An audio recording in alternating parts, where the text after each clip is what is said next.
Ako po ay isang tricycle driver. Kadalasan ay panggabi po ang aking pasada. Nang mag-lockdown ay natigil na po. Maliit pa lang ako ay lagi na kaming kinukwentuhan ng aking lola bago po dumilim ng mga nakakatakot na istorya. Nung bata din ako ay takot na takot akong lumabas ng aming pong bahay kapag gabi. Pero nang lumaki na, ay hindi na ako naniniwala sa mga kakaibang nilalang na sinasabi ng aking lola noon. At inisip ko na lang na panakot niya lamang ito sa amin noon upang hindi lumabas ng bahay kapag gabi na. Hanggang sa ako po mismo ang makaranas. Naniniwala din po kasi ako sa kasabihang to see is to believe. Nasabi naman ng aking lola noon ay isang kasabihan na walang kwenta. Hinalimbawa niya pa sa akin ang hangin na bagaman hindi natin nakikita ay nararamdaman. At lahat daw ng bagay sa mundo ay mayroong kabaliktaran. Kung may positibo ay mayroon din daw negatibo. Kaya kung mayroong mabuti ay mayroon din naman talagang masama. Na kapag may kaliwanagan ay mayroon din umanong kadiliman. Nasabi pa niya, totoong talaga ang mga di pangkaraniwang nilalang. Pero para sa akin, maniniwala lang talaga ako kapag akin na mismo iyong nakita. Ang karanasan ko ay nangyari po. May 5 taon na rin siguro ang nakakaraan. Nang makakita ako ng sinasabi nilang aswang. Pero gaya nga ng nasabi ko na, ay di talaga ako naniniwala noong una. At ito ay dahil na rin sa mga naging karanasan ko noong pumapasada pa po ako. Ang lagi ko pong mga suki ay mga call center agents. Minsan po, yung mga nagagabihan na sa trabaho at nauubusan na ng kanilang masasakyan pauwi. Minsan ay inarkila ako ng mag-asawa at nagpatid sa kanilang lugar na malayo sa city proper. Ito po ay halos nasa 20 kilometro ang layo mula sa syudad. Hindi pa naman masyadong gabi noong mga oras na iyon. Mga pasado 10:00 pa lang siguro. Na magkasundo kami sa kung magkano ang ibabayad nila sa akin, ay umalis na kami kaagad. Ang daan po sa una ay sementado pa naman, kaso paglagpas namin sa unang sementeryo ay lubak-lubak na. Nasa 3 sementeryo po ang aming daraanan papunta sa kanilang lugar. Na kahit pa hindi naman ako matataputin, ay talaga namang nakapagdudulot iyon sa akin ng kaba. Wala namang naging problema ng paghahatid ko sa mag-asawa.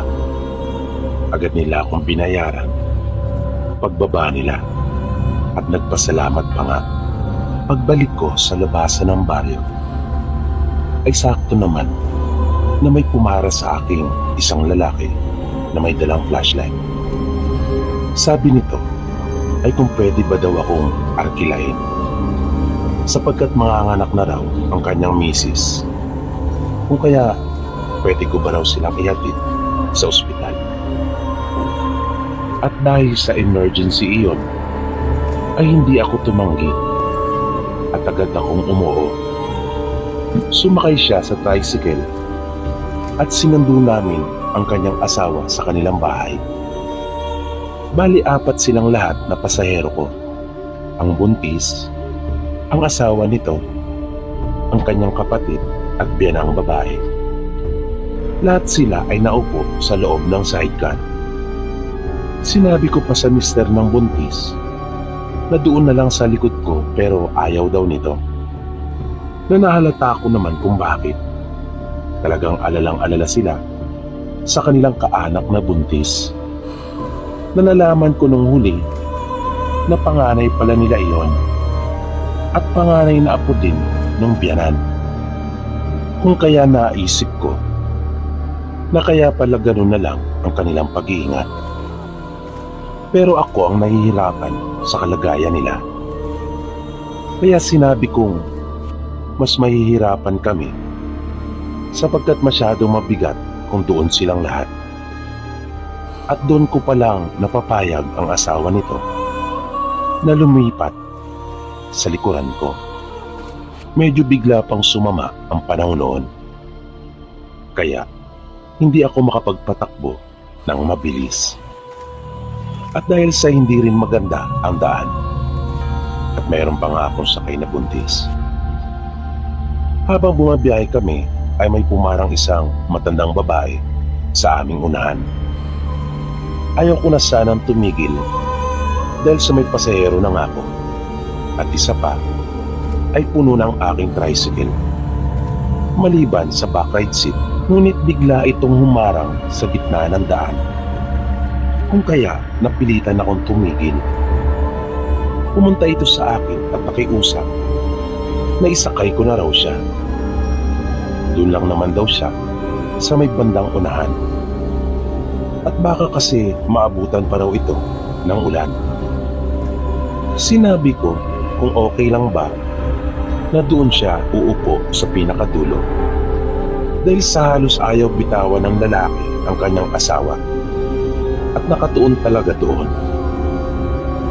Sa mabagal at medyo garalgal na tinig ay pumayag naman ang matanda at wala raw problema. Wala naman na akong nagawa pa kundi isakay ito at pinaupo sa may backride seat at pinaandar ko na ang tricycle. Nang malapit na kami sa unang sementeryo ay nakaramdam ako bigla ng kaba. Kakaiba ang malamig na hangin na parang sumalubong sa akin. Pero patuloy lang ang pag-andar namin. Nang biglang nagwika ang matanda ng, "Buntis pala ang sakay mo at mukhang manganganak na." At sabay ngumiti pa ito. Dahilan para magkatinginan kami ng asawa ng buntis. At dahil sa hindi talaga maganda ang daan, kahit anong ingat ang gawin ko, ay di talaga maiwasang hindi maging maalog ang tricycle. Malalalim talaga ang lubak. Panay ang daing ng buntis. Na lagi ko namang inaalam ang kalagayan nito. At tuluyan ang dumilim pa ang daan nang bumuhos na ang malakas na ulan. Nang biglang napasigaw ng ubod lakas ang buntis. Na tila nasaktan talaga. Kung kaya, natuon ang atensyon naming lahat sa kanya. Pati ang asawa nito ay halos ipasok na ang katawan doon sa loob ng sidecar mula sa likuran. At inalam kung kaya pa ba nito at kung okay lang ba siya. Nang bigla akong kinilabutan at talagang binalot ako ng takot. Nang mapatingin ako sa side mirror at hindi ko na nakita ang matanda. Bigla itong naglaho. At nang mapalingon rin ang lalaki, ay napansin niyang wala na nga ang matanda. Kaya sa takot, kahit pa masama ang daan, ay talaga namang binilisan ko na. Pinaharurot ko na ang aking tricycle. Nang medyo makalayo na kami, ay doon pa lang ako tila na himasmasan. Humingi ako ng paumanhin sa kanila dahil sa pinaharurot ko ang tricycle. Nagsalita naman ang nanay ng buntis at sinabing tama lang daw ang ginawa ko. Dahil sa baka kung ano na ang nangyari sa kanyang anak kung hindi ko raw iyon ginawa. Maging ang lalaki ay pinasalamatan pa ako. Sabi pa nila ay kinabahan raw talaga sila ng gusto nang mapasigaw sa sakit ang kanilang kaanak.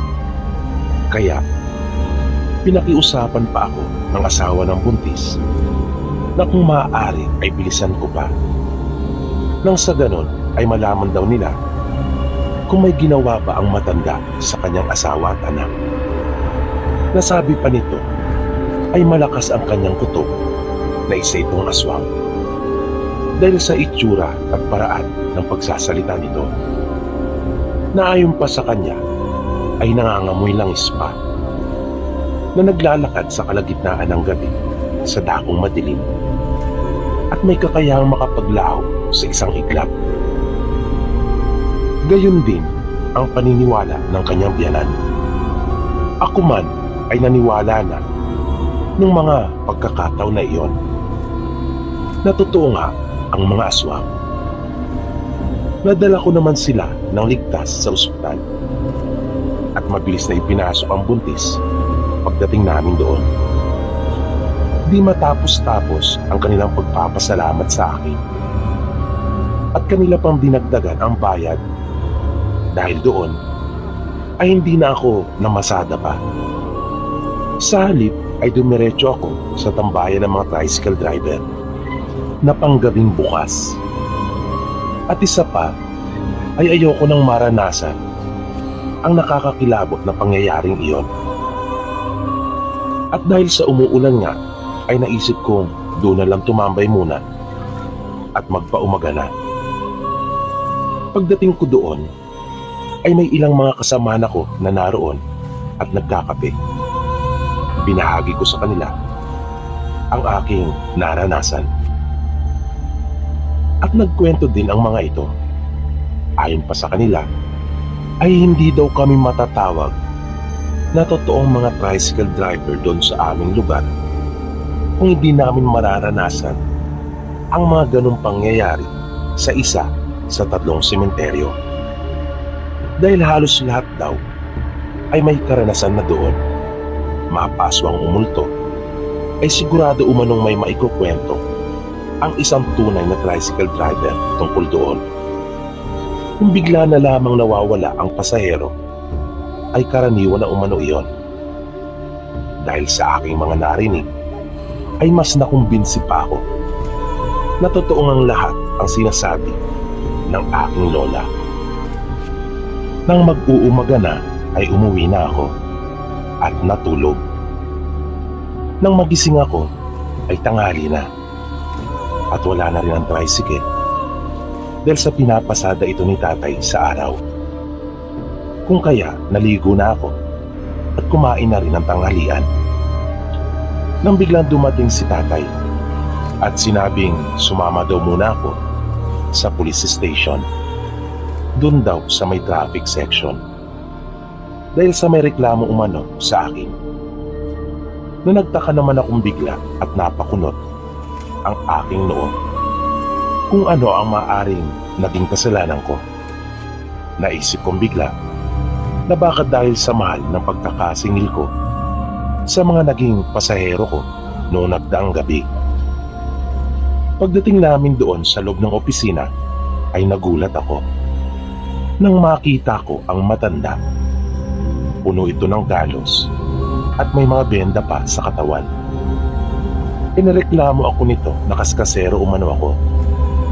At matapos daw na mahulog, sa halip na tulungan ko raw siya, ay akin pa itong tinakbuhan at pinaharurot ang aking tricycle. Gusto ko sanang sabihin na natakot kami dahil sa napagkamala namin siyang aswang. Pero naisip ko na baka lalo lang itong magalit at tuluyan pa ako nakasuhan. Kung kaya sinabi ko na hindi talaga namin siya namalayan dahil sa nasa buntis ang aming atensyong lahat. At dahil sa maingay ang mga kaanak nito, idagdag pa na biglang bumuhos ang ulan. Kung kaya di ko siya namalayang nahulog at kung tumatawag man siya ay hindi ko siya narinig. Noong huli ay nadala din namin sa matinding pakiusapan at sinabing di ko talaga intensyon na makasakit. Sinagot ko na lang ang lahat niyang gastos at nagbayad din ako ng danyos. Kaya, dahil sa pangyayaring iyon, ay iwinaksi ko na talaga ang paniniwala tungkol sa mga aswang. At ano pa mang mga katatakutan na nasabi ko pa sa sarili na dahil sa maling paniniwalang iyon ay ikapapahama ko pa na muntik pa akong makulong. Hindi ko alam kung maiinis ako o matatawa sa aking sarili noong mga pagkakataon na iyon. Ilang araw din akong hindi nakapasada. Pinagpahinga muna ako ni tatay sa pagmamaneho ng tricycle. At dahil sa walang magawa, ay naisipan namin magkakaibigan na manguha na lang ng gagamba. Bali 10 kaming lahat na magkakasamang umalis. Kasama pa nga namin ang isa naming kaibigan na Kuba. Panay ang paalala ng iba naming kasama na wala umanong lalayo. Iwasan din ang mag-ingay at mag-ingat dahil sa may aswang umano doon sa asyenda na aming pupuntahan. Malapit iyon sa may tubuhan. Pagdating namin doon, ay mayroon ngang bahay na namumukod tanging nakahiwalay sa asyenda. At itinuro pa iyon ng iba naming kaibigan na iyon umano ang bahay ng aswang. Hinati namin ang aming grupo sa 2. Bali 5 bawat isang pangkat. Abalang-abala na kami noong mga oras na iyon sa pangunguha ng gagamba. Pero lagi na lang maliliit ang aming nakukuha. Ang bigla na lamang makarinig kami ng isang malakas na pagsigaw. Kung kaya, napatakbo kami papunta sa pinanggagalingan ng sigaw na iyon. Sa di kalayuan ay nakita namin ang isang lalaki na parang wala pa ito sa kanyang katinuan. Di namin ito malapitan dahil sa may hawak itong kutsilyo at paulit-ulit na sinasabing aswang, na nang tingnan namin kung saan ito nakatingin ay nalaman namin na ang kanyang tinutukoy pala ay yung kaibigan naming Kuba. Kung kaya pinaliwanagan namin ito at sinabing hindi aswang ang aming kaibigan. Nagulat pala ito nang tamaan niya ng kanyang flashlight ang aming kaibigan, na nagkatawanan naman kami ng malakas. Pero nagpasya na rin umuwi ang grupo ng mga ito dahil sa kanina pa raw ay talagang may nararamdaman silang kakaiba na tila may nagmamasid sa kanila. Dahil sa kanilang narinig ay nagaya na rin ang iba kong mga kaibigan na umuwi na. Tumanggi naman ako at sinabing mangunguha pa. Dahil sa hindi pa ako kontento at wala pang masasabi na talagang panlaban, inasar ko pa ang mga ito at sinabi ang mga duwag. Pasarkastiko ko pang sinabi na hindi totoo ang mga aswang. Sinabi ng mga kaibigan ko na bilisan ko na lang daw at kanila akong hintayin doon sa asyenda. Nang makaalis na sila, ay akin ang itinuloy ang pangunguha ng gagamba. Makalipas lang ang ilang minuto, ay talaga namang natuwa ako. Dahil sa kung kanina ay puro maliliit at hindi panlaban ang aking mga nakukuha, ngayon ay higit pa sa inaasam-asam ko. Pero masyado akong nalibang na hindi ko pala namamalayan na napapalayo na ako.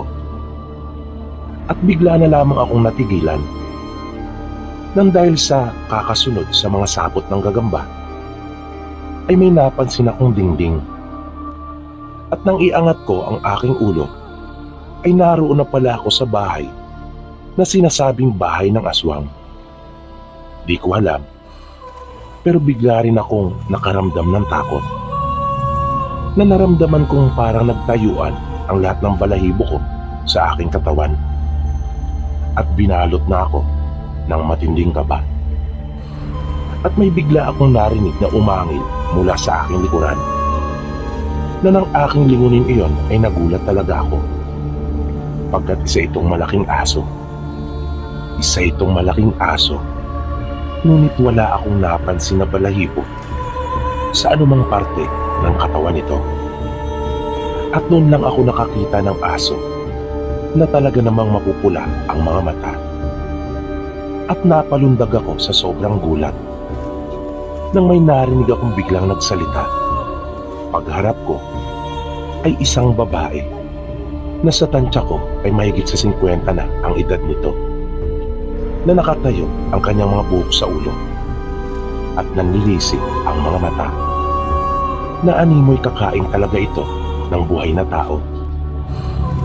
Na nakakaloko pa itong nagtanong kung marami na ba raw akong nahuling gagamba, at tumawa ito ng malakas.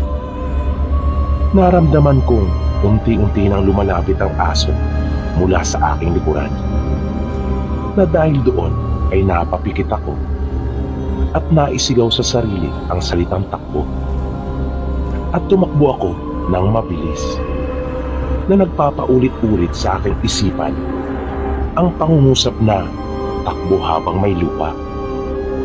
At hindi ako lumingon-lingon.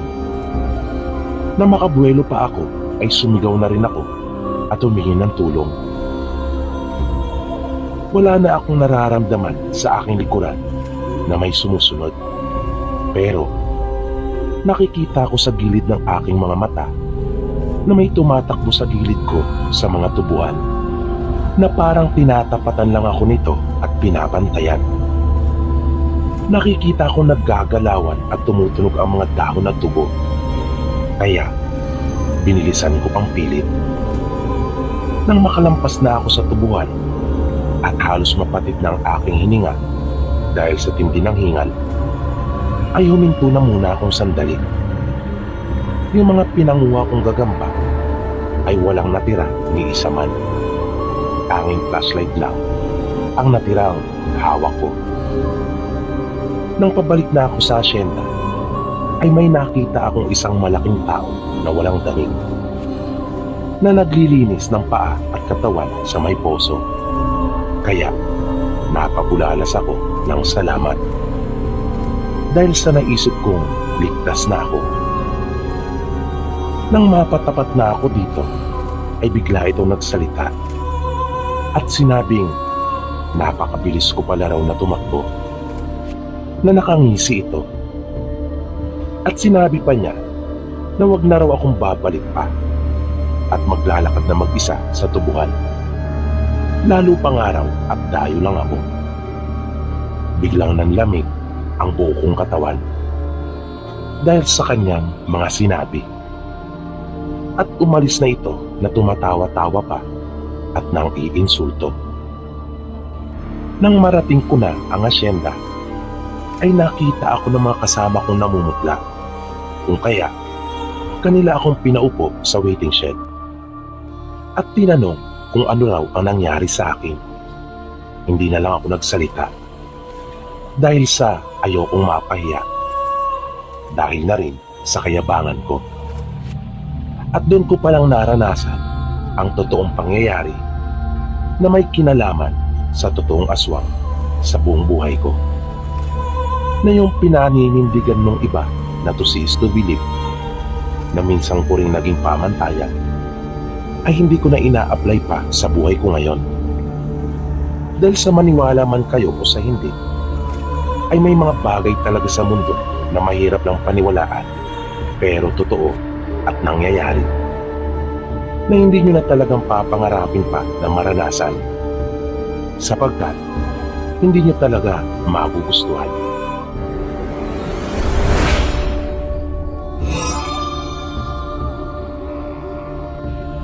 Nangyari ang kanyang karanasan nang minsan siyang sumama sa kanyang mga kaibigan sa isang outing.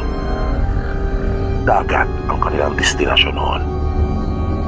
At dahil sa matagal na siyang hindi nakakaligo sa dagat, kung kaya naisipan niyang sumama. Nang papunta na sila doon, ay may mga dala na silang pagkain.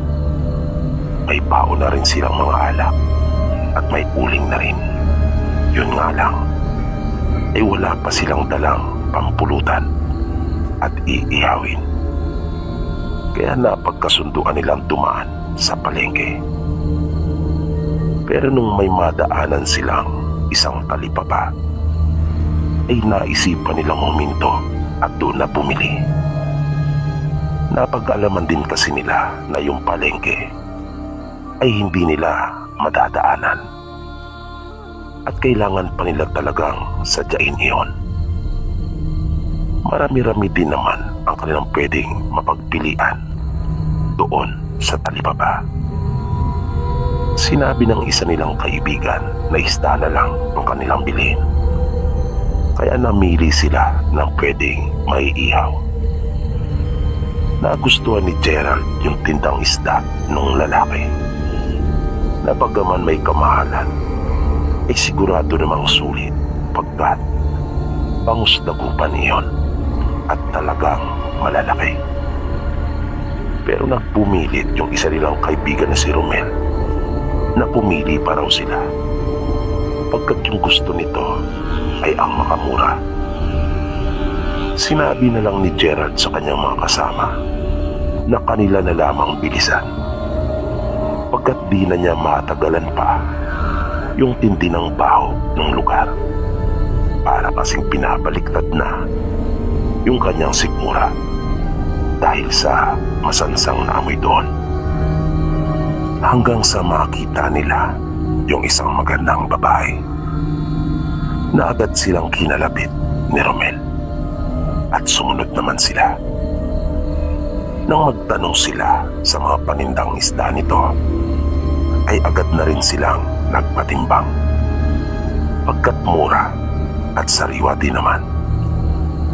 Na nasabi pa ni Romel na maganda na yung tindera, maganda rin at mura pa yung paninda, at higit sa lahat, linis na. Dagdag pa nito pagkat wala nang hasang ang mga iyon. Nanatili lang namang tahimik yung babae habang inilalagay sa lalagyan yung kanilang mga pinamili. Matapos iyon ay umalis na sila sa talipapa at nagpatuloy na. Nang masapit na nila yung kanilang paliliguan, ay mabilis na nilang inilapag at inayos yung kanilang mga gamit. Inihanda na rin nila yung kanilang pag-iihawan. Ang ibang mga kasama nila ay nagsilusong na sa tubig, habang si Gerald naman ay nagpaiwan na muna at abalang nagpadingas para sa kanilang pulutan. Nang napabaga na niya yung mga uling, ay pinainit lang niyang sandali yung ihawan at kanya nang inilagay yung mga isda. Nang halos magkakalahating oras na, ay nagtaka si Gerald pagkat ng kanyang siliping muli ang ilalim ng isda, ay parang hindi iyon naluluto. Kaya sa inis ay sinigawan niya yung isa nilang kaibigan na siya naman muna ang magbantay pagkat lulusong na lang rin muna siya sa tubig. Pero bago niya gawin iyon ay napansin niyang hindi pa pala niya naaasinan yung isda. Kaya kumuha siya ng asin at kanya iyong nilagyan at winisikan. Nang nasa dagat na siya ay narinig niyang tinatawag sila ng isa nilang kaibigan at pinapupunta sila doon. Pagdating nila ay kanilang nakita ang hiniwa-hiwang katawan ng saging na nakasalang sa iyawan at wala na yung mga isda. Ang buong akala pa nga nila ay nagbibiro lamang ang kanilang kaibigan. Pero pagdating daw niya doon ay iyon na ang kanyang naabutan, na ang kanila palang nabili sa talipapa na isdang wala ng hasang ay katawan pala ng saging. Ayon sa kanya, grade 5 siya noon nang lumipat sila ng bahay. Ang bago nilang nilipatan ay 2 palapag. Pagdating nila doon sa kanyang kasabikan, ay masaya niyang inikot ang kabuuan noon. Pagkatapos niyang malibot ang kabuuan sa ibaba, ay umakyat naman siya sa pangalawang palapag.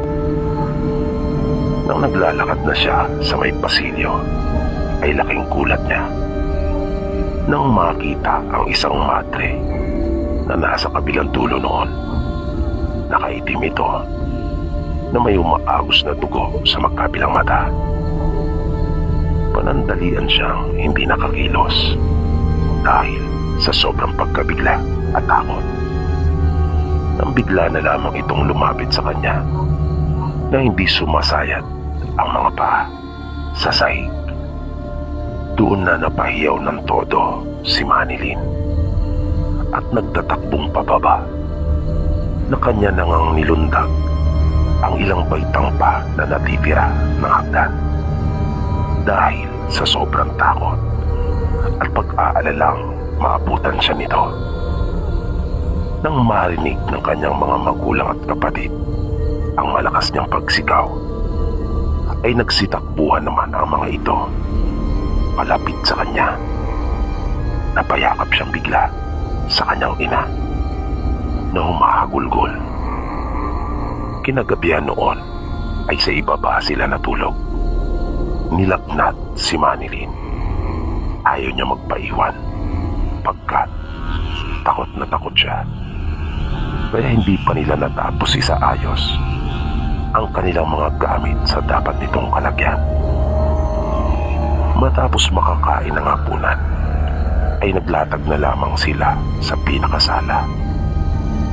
May isang kwarto naman sana na nasa ibaba, ngunit di pa nila iyon nalilinisan. Hindi na niya alam kung anong oras na siya nakatulog nung gabing iyon. Nang mga madaling araw na, ibigla na lamang siyang nagising nang makaramdam ng matinding lamig. Pagmulat ng kanyang mga mata, ay napasigaw siyang muli ng ubod lakas nang makita niya ang madre na nakalutang sa kanyang harapan, na may dugo pang umaagos sa mga paa nito at titig na naman sa kanya. Sa pagkakataong iyon ay may hawak itong sanggol na ang paraan ng pagkakahawak nito ay nakapatiwarik. Duguan ang madre at punit-punit ang kasuotan nito. Napapikit na lamang si Manilyn dahil sa hindi na niya nakayanan ang matinding takot na pumalot sa kanya. Mabilis niyang naramdaman ang kamay ng kanyang ama at ina na alalang-alala sa kanya.